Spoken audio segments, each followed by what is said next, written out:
All right, guys, I am here with Anne-Marie Miller, and we are doing a bike fit on my new Canyon bike. Now, you may have heard Anne-Marie on the podcast before, but I'm going to let her tell you all about her super duper credentials. Well, thank you, Marni. And I'm Anne-Marie Miller. I am a USA Cycling Level 2 licensed coach and a certified bike fitter. I also have a master's degree in applied physiology from Columbia University. So I understand the fitness side of cycle performance as well as the bike fit side and the coach and strategy side. And I'm really happy and excited to be helping Marni today with her new Canyon Speedmax CF time trial triathlon bike. So Marni, let's go ahead and get started. All right, let's do it. With a time trial or tri-bike, we want to make sure that the rider is comfortable as well as in a position that's as aerodynamic as possible. So we're going to be looking for her body placement, angles at her hip, knee, shoulder, and elbow, and to make sure she feels comfortable on this bike and can stay in the saddle. Since Marni mostly does half Ironman, half Iron distances, Ironman distance 73.3, we want to make sure that she's comfortable for that long bike ride. It's not that long, 56 miles. Bike ride. But before we got started, what I think was super interesting was Anne-Marie and I were trying to take the pedals off the bike and also put the bike on the trainer. Now, Anne-Marie taught me a couple of tricks about getting your pedals on and off the bike, which as much as I've been riding for like 14 years, I don't really take my pedals on and off. So for people who don't do this often, Anne-Marie, can you share your secret and like your strategy? A couple of things. Obviously, people, if you do travel, many times you have to remove the pedals from the bike, or just as part of normal routine maintenance, you may have to, from time to time, clean the pedals or have them serviced, and you'll have to remove them. Remember that you always want to turn the pedal wrench or the Allen key in the opposite direction of the rotation of the pedal stroke. So on the right side, you want to turn the Allen key or the pedal wrench back toward the back of the bike. And in that case, as you're looking at it, you will be turning it counterclockwise with the traditional righty-tighty, lefty-loosey philosophy. One thing that helps, at least from my standpoint, is if the pedal is at the bottom of the pedal stroke, it's not going to go any lower. So when you put your Allen key or pedal wrench on the pedal, it's easy to hold down and just push backward. The pedal is not going to go any lower. You have gravity on your side. Same thing on the left side of the bike. Try to make sure that the pedal is at the bottom of the pedal stroke and push the pedal wrench or the Allen key back toward the back of the bike. And that should help to make it a little easier. Yeah, I mean, I thought it was super helpful because I can never get the pedals off my bike. And I don't know if it's like a combination of strength and then like being able to like get into certain positions and then transfer your strength. But I knew there had to be a secret. So that was awesome. That's it. No, and Marni removed her pedals herself. So I was very proud of her. I was sweating. It was more of a workout than doing a 56-mile bike ride. The other thing was the Wahoo trainer, which I know a lot of people love their Wahoo, as I do, but it is a really good thing that somebody else in my house has a Wahoo trainer and disc brakes because, Anne-Marie, please share. Right, yeah. If you've been using traditional rim brake bikes, there are changes you will need to make to the to accommodate the through axle adapter. The main thing is make sure and follow instructions for your particular trainer. Different trainers may come with different attachments. You may need to use a spacer for the cassette on a direct drive trainer when using a disc brake equipped bike. Again, check your bike specifications, check your trainer specifications and guidelines before you try any of this. But in her case, the trainer had been set up for Lori's bike, which had obviously a wider through axle she has on the bike, Cervelo. and we could not get the bike to fit on the trainer. Then I discovered that the insert, we just pulled it out, turned it around, which shortened the distance, the length of the through axle, and we were able to accommodate her bike very easily.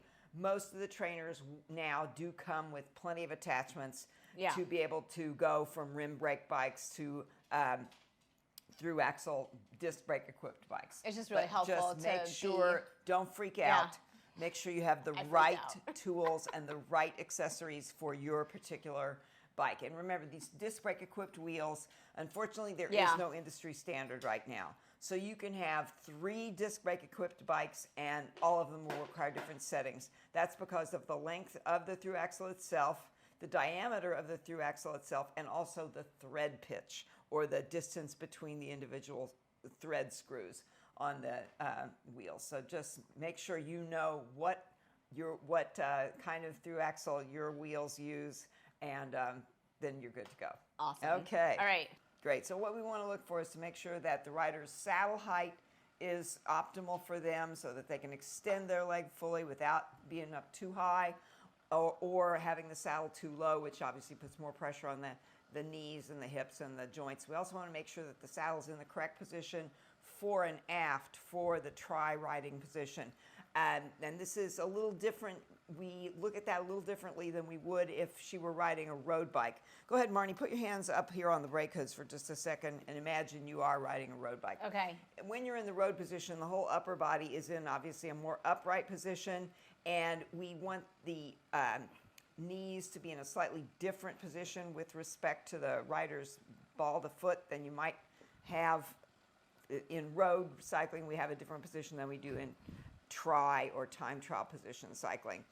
Basically, we're going to take the whole sort of shape of the rider and tilt it forward and down to accommodate the fact that we want to be as aerodynamic as possible. Yeah, I mean, without having her so low and in such an extreme aero position that she feels like her chin is on the front wheel and she's so uncomfortable that she can't produce as much power as she could. I mean, this feels like a little weird, you know, and what you said, you know, how this is kind of like being in the drops. Yeah. Like if you're going from a road bike to a TT bike, because I've never really been on a TT bike before. So, I mean, this does kind of feel like the drops. Right, and also these hoods And are I ride up fairly here a long. lot. These hoods are fairly long. If you found that you were on a course, or you find that you are ending up on a lot of hilly courses, technical courses where you need to have your hands on the brake hoods ostensibly a lot. In this case, and you're like me, a woman, so and also the 5'1". bike manufacturers do ship these bikes with generous part accommodations so that they're not too limited. You could even get your bike shop to cut back the length of the brake hoods if you feel like at some point.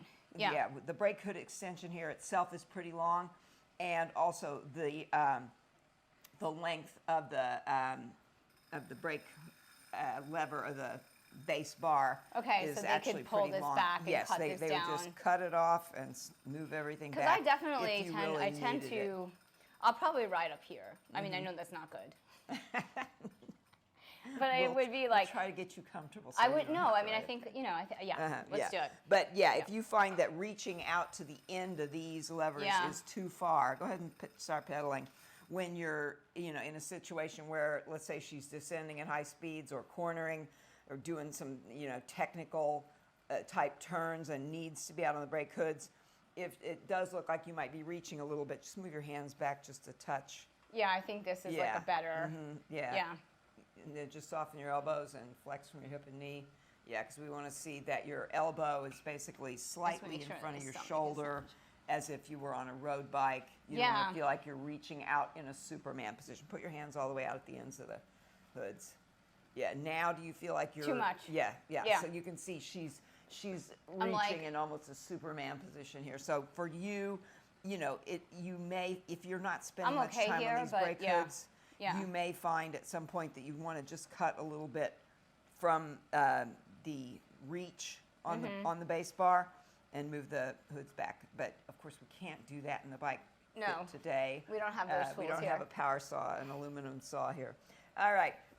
So the first thing I'm going to check is her saddle height. Go ahead and keep pedaling. Put your hands, and let's go ahead and get in the arrow position since this is what we're going to be judging. I'm going to come around and eventually stop her foot at the bottom of the pedal stroke and measure the angle at her knee to see if it fits the guidelines that we look for with tri position. Okay, go ahead and keep pedaling and slow down just a little. I'm going to catch your foot at the bottom of the pedal stroke in 3, 2, 1. Good. Freeze your foot right there. Beautiful. And I want to have the crank arm, imagine take the pressure out of your toe. Perfect. I want to try to line up the crank arm with her, and I'm going to try to keep her foot in her normal position that I see her foot passing through, but I'm trying to get the crank arm lined up with what is the effective seat tube angle. Beautiful. Stay right there.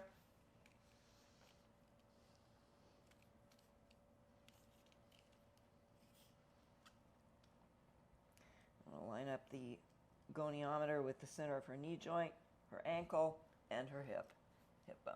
And would you say that's your hip bone? Or, I mean the center of the actual joint. Yes. It feels like. Yeah, you want the big knob on the side of your leg.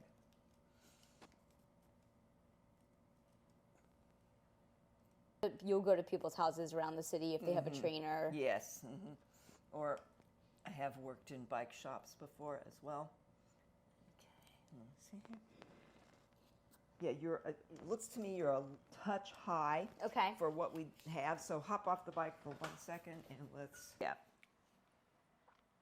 Although I'm so sure some people descend in the hoods. If they're crazy. Mean in the aero position. In their aero, yeah. If the hill is shallow enough or not real technical and they can do it, they will. But, if you find that it's wobbly and you're not powering down the hill, and you could go faster with your hands on the brake hoods. Yeah, I say get your hands on the brake hoods and pedal.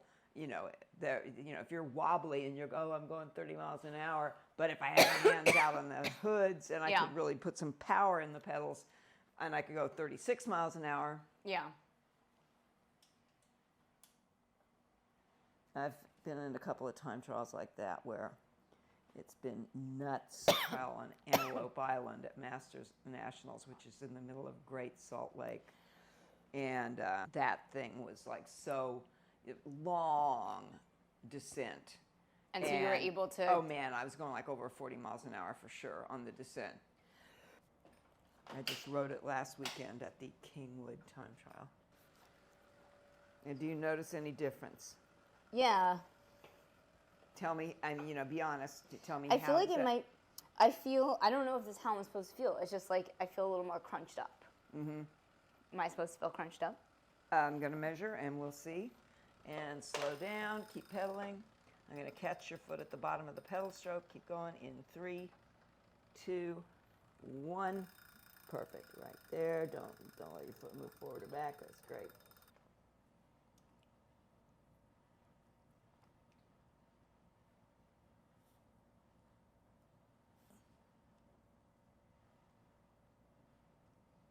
Okay, yeah, we lowered it a little bit, and you're still generously high. I would say this, honestly, go ahead and start spinning again. You think and before we really, we're going to check one other thing before we really go crazy with, this may be the right saddle height. We may want to make a couple of adjustments to it. Okay. And the one thing we want to look for is kind of knee placement. Go ahead and keep pedaling. We don't want the saddle to be too far forward, which would throw her knee too far forward and cause obviously some problems at the knee. Or we don't want the saddle to be so far back that her hips are pinched back too far, and it requires her to, it's almost like your feet are too far and your knee is behind the line of the ball of the foot. You're going to catch your left foot at the back of the pedal stroke. Perfect. You want to see those legs lined up. Excellent. I'm just going to drop a plumb line from the base of your tibial tuberosity. My tibial tuberosity? Mm-hmm. Yes. And we want to see this basically fall somewhere between the end of your shoe and the end of the crank arm. I'm going to just drop this foot down just a hair. So to the side. Yep. So that meets the guidelines. We don't really want you to go any further forward than that. In fact, we probably could move you back just a little bit, which may be part of this crunching thing. Go ahead and get off the bike. I don't know how I'm supposed to feel, but I know how I won't want to feel when I get out there. Yeah. But I mean, I think what's also good about doing the fitting is that, just so I know where there's never a lot of people get so frustrated, and I feel like there's never an optimal fitting, like you're constantly shifting your body, and so your first fitting, right, may not be the last fitting. Oh, for sure. That is a good point. This is something that I think on my road bike, I think on any bike, like, and I think people should get fitted every few years just to kind of like take the temperature of like if they're in their optimal power zones on the bike, like if their form is good. Oh yeah, for sure. And you want to make sure that. Great. This is awesome. Because I feel like, you know, it really makes a big difference because I was so nervous to ride it when I first got it because I just felt like it didn't fit at all. And then when I lowered the seat a lot, then I was able to kind of like get out on it. And I also had to take this bento box off because it was not in a good spot. I feel less crunched up. Yeah, it looked like I moved your saddle back just a hair. Okay. And which I didn't think I was going to do, but I ended up doing that. Yeah. I mean, I don't feel like I'm like so far back. And even over here, I still feel good. I mean, but then my goal was to keep the knee from going too far forward, which that would make you feel kind of crunched up. Yeah. Okay, I'm going to catch your left foot at the back of the pedal stroke again. Keep going. In 3, 2, 1.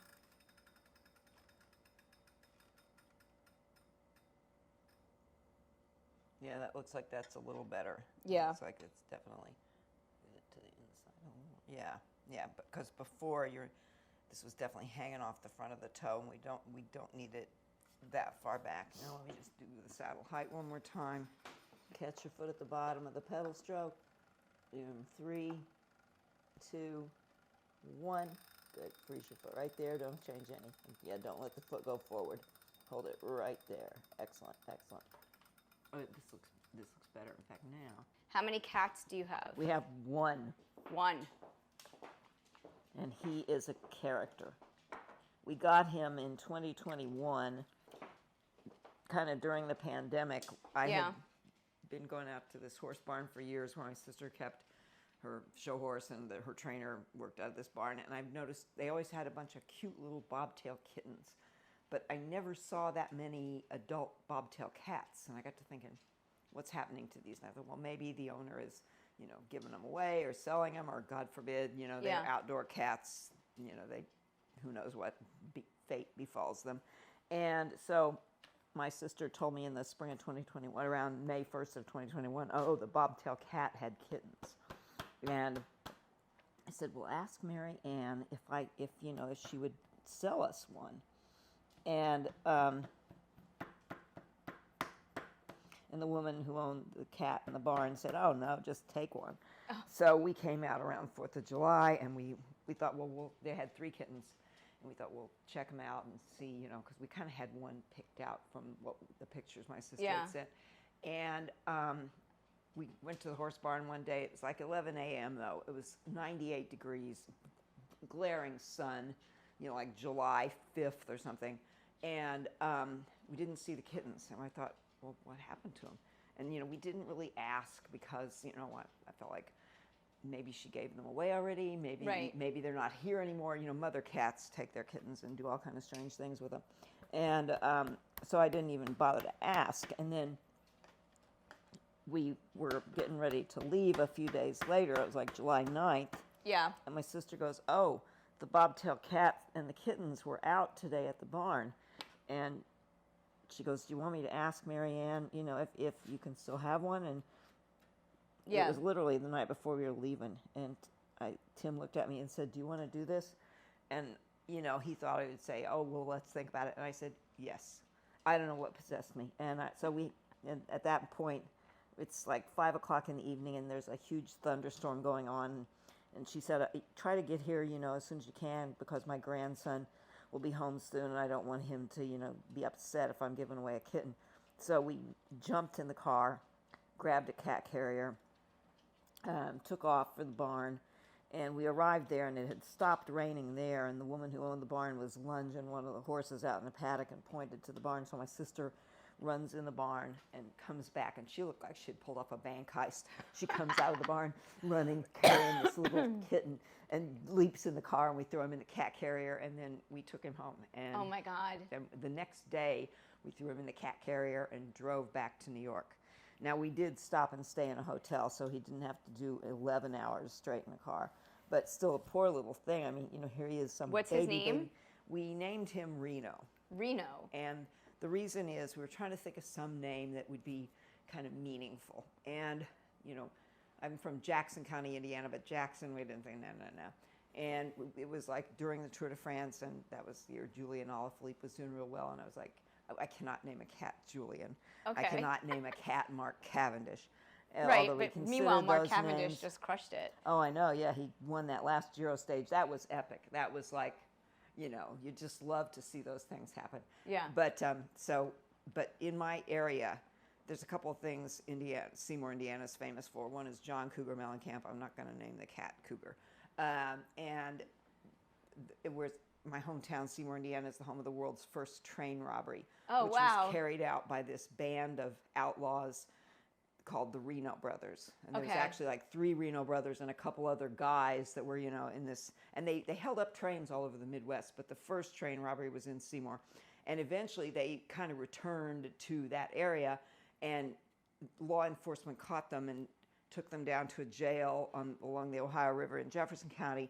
But the vigilantes from Seymour were so upset, they broke into the jail and grabbed the Reno brothers and brought them to Seymour and carried out their own justice and hung them on a tree outside of Seymour, Indiana. Oh my And God. family legend has it that one of my old ancestors was walking back from staying at his cousin's house and saw the bodies hanging at the tree and ran all the way back into town because he was so scared. So anyway, so we named the cat Reno after the Reno brothers. That's so funny. And I'll have to show you a picture. He's an American bobtail, so he doesn't have he has like a tail that's this long. Wow. It's a little stub. That's it Yeah, for it's a like cat? a little plume. Yeah, it's like he's so How funny. big? Is he as big as Charlie? He's probably a little smaller than Charlie, except he's a long-haired cat, so he looks a lot bigger than he probably is. But he's gray and white. I'll have to show you a picture. He's All right. really, really cute. You think you need to go up any higher? No. I think this is good. I like to stretch my legs out, you know? Yeah. Let me just check your saddle height one more time. Keep pedaling. You're going to catch your foot at the bottom of the pedal stroke. In 3, 2, 1. Good. Freeze your foot. Do not let your foot go forward from here. Just keep it right there. Beautiful.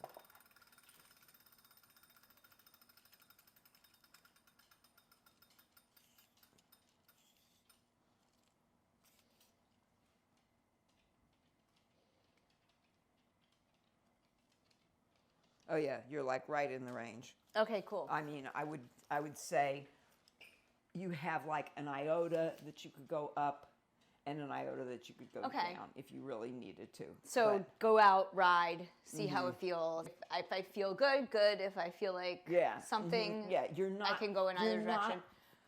not out of the range either way, so it's not like, do not. I mean, I would say you're on the higher side. Yeah, okay. But you're not. It's fine. Exceptionally high. You're Okay. not out of control.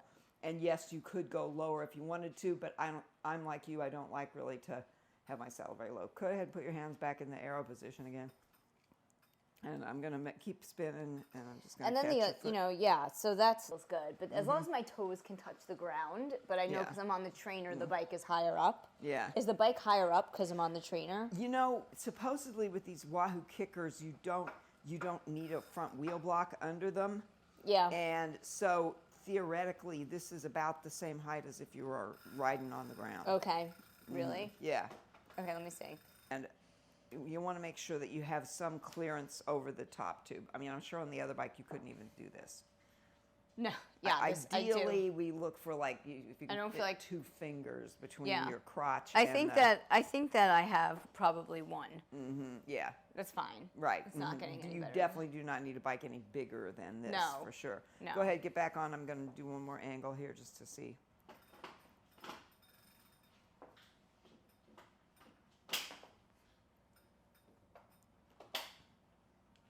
Okay, and in the arrow position again, I'm going to be taking a measurement from your shoulder through your hip, through your ankle. Okay. So go ahead and keep spinning. I'm going to catch your foot at the bottom of the pedal stroke again.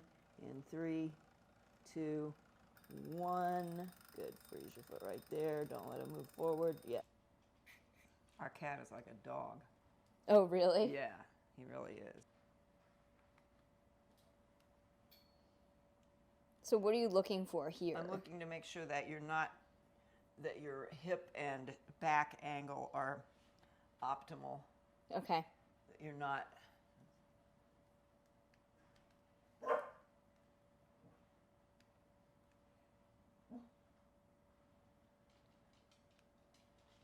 Right, the point of your shoulder.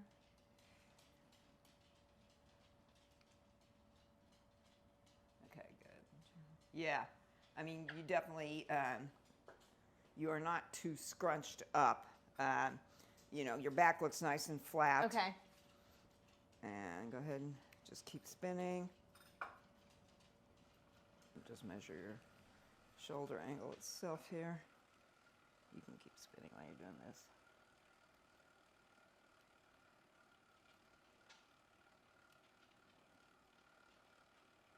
No, that's actually pretty good. Okay. Because we don't want your elbows so far back that you're forced to round your back, Okay. or that your Yeah. elbow is shoved back, causing a lot of Yeah, internal and rotation. I'm not supposed to put the actual elbow on here. I'm just Yeah, I supposed like to to put have my arm there. exactly. I like to have the fleshy part of Yeah. the arm. So, in other words, adjust the pad so that your weight is resting kind of on the fleshy part of the arm, not on the not the elbow elbow. joint itself. Look straight ahead and just keep spinning. Yeah, no, this actually looks pretty good. I mean, and the one thing that we had kind of talked about, because Yeah. keep looking straight ahead. Good. Is that, you know, just the placement of these extensions themselves. Do you feel like you would want these slid back any further so that it's easier for you to reach the end with your hands right here? I think it's pretty easy for me to reach. What would Yeah, you and say? the way that, especially the way you operate these levers. Yeah, you just push them. I don't have to. Right, you don't have to toggle. The other That bike would have was- been like right. a nightmare for me. Yeah. Because I don't even use, like, I'm so used to using my fingers to switch the gears. Now I'm just You're right. pushing the button. And do you have? This is inside. Oh yeah. So Yeah. you do have shifter levers Yeah. on the. And the yeah, other thing, that's like, great. I'm just seeing, like, I'm just going to shift the gears down. How do I get them to go back up in this? Use the left side. Now I do the left Yeah. side? Yeah, if you want to make it easier. Oh. So it's a left-right system as opposed to a big chain ring, small chain ring. In fact, keep shifting. Use the right lever. Keep shifting heavier, heavier, heavier. Heavier, heavier, heavier. Now notice what happens. One more heavier, and notice one more heavier. It won't go anywhere. Okay. Yeah. Now use the shifter on the left. Okay. Go lighter, lighter, lighter. And with these, hit both at once, and you'll change from the big to the small, the small to the Oh, that's how you do it. big. Yes. So you'll have to completely Oh my God. I Rewire was your like brain. trying to figure it out. You're going to have to completely and that's why I've heard of people who have bikes with different component systems. Yeah. And it is a nightmare because they literally constantly have to remind themselves, I'm on my SRAM bike or I'm on my Shimano bike, because the systems are different enough that, you know, if automatically you're going to want to, I know the first couple times you ride this, you're going to hit that left I was shifter, hitting this left thing, trying to change switch from the big to small. But instead with SRAM, I think it worked. You click with both at once Yeah, to go okay. from big to small or small to big. I think I made it work though somehow. Yeah. I don't know how. When you were out riding, Yeah, like I was riding in my inadvertently- driveway like the other day, and I was like, "This is so weird." I think Well, if I hit go it, ahead and spin and just tell me. Yeah. You know, be perfectly honest. How does this feel so far? I mean, so it feels really good. This feels like a good and position. It looks like when I look at you from the front, Yeah. which you know, it looks like your elbows are in a comfortable position. If your elbows were any closer together, yes, I think you'd. Yeah, no, that would be- wildly Oh, uncomfortable. do I have the right triangle here? And just if these pads were in further, like just for the fun of it, move your elbows in. I mean, think about if you had to No, ride. I don't like that. You don't like that. I like You want them to be comfortable. If we needed to, we could move them out wider, but I don't think, it doesn't look like to me like your shoulders themselves are sitting pretty naturally. It doesn't look like your shoulders are pinched. Yeah, no, they're good. I don't feel like they're pinched. No. No, that's great. So, I mean, I think all around, you know, we've But done, there's room, like if I go out and I'm like, I come back and my shoulders hurt and I'm like, then these can move. Then what we do is These are very new, so it's hard to get them off. Yeah. Here. You would just take this, unscrew these, and there's one more row of holes. Just move that out there, and that will widen it out one more row. Okay. And if you slid them back in the other way, they would be narrower. There's obviously. another row of holes. There's another row. See that? Yeah. Where my fingers are, that's a row of holes. So you could move. 1, 2, 3. Yeah. You could move this whole plate, if you loosen these bolts, Further that out way. one more. Okay. Because, yeah, there's one more width, and here, in order to get that extra width, you would have to just loosen these two, move the plate over, and put the pins back in. I see what you're saying. There's another spot. Yeah. Okay. Cool. But I think, all right, good. No, that looks pretty good. So if you're happy with that, Yeah, then I get think it's back great. into And what about position. this? Should I eventually cut these? I mean, yes. Yes. I would say so, only because, go ahead, put your hands out here on the brake hoods. Stand up and pedal like you're climbing. Go ahead and stand. Oh, and shit. You're whacking. Yeah. Yeah. That drives me crazy. So I would say, and you do want to keep your butt back as much as you can over your saddle when you're climbing, but even then, and the steeper the hill is, the more your body weight's going to be forward, but even that, you're coming pretty close to whacking those. And think of it this way. If you cut some of this off. Less weight. Exactly. Weight savings. Yes. There you go. Awesome. So, this is great. All these little. So Yeah, it's I not- mean, so they just have to cut this to right. probably like an inch. Right. Yeah. I and mean, then there's a minimum insertion mark on here somewhere. So they would just need to make sure that Yeah, they they would need to respected. If the minimum insertion mark is that long, they need to respect that you have that much behind the clamp. Okay, got it. And then I have to just put the wires back in. They would take care of all that. This has been so awesome. I hope you guys enjoyed this bike fitting session with Anne-Marie and I. If you want to connect with Anne-Marie, if you live locally in the tri-state area, what's your range of travel that you'll do? Probably New York metro area, suburban New Jersey, Westchester County, Fairfield County, Connecticut. Yeah, because you go up there to ride and hang. So where would people find you? Do you have a website that you? Yes, I have a website, epictrainingandfitness.com. That's epic, A-N-D, or epictrainingandfitness.com. Or you can reach me at ammhotwheels@me.com. Oh, okay, cool. EMMI.com? ammhotwheels@me.com. Oh, at me.com. Me.com, yeah. Awesome. All right, guys.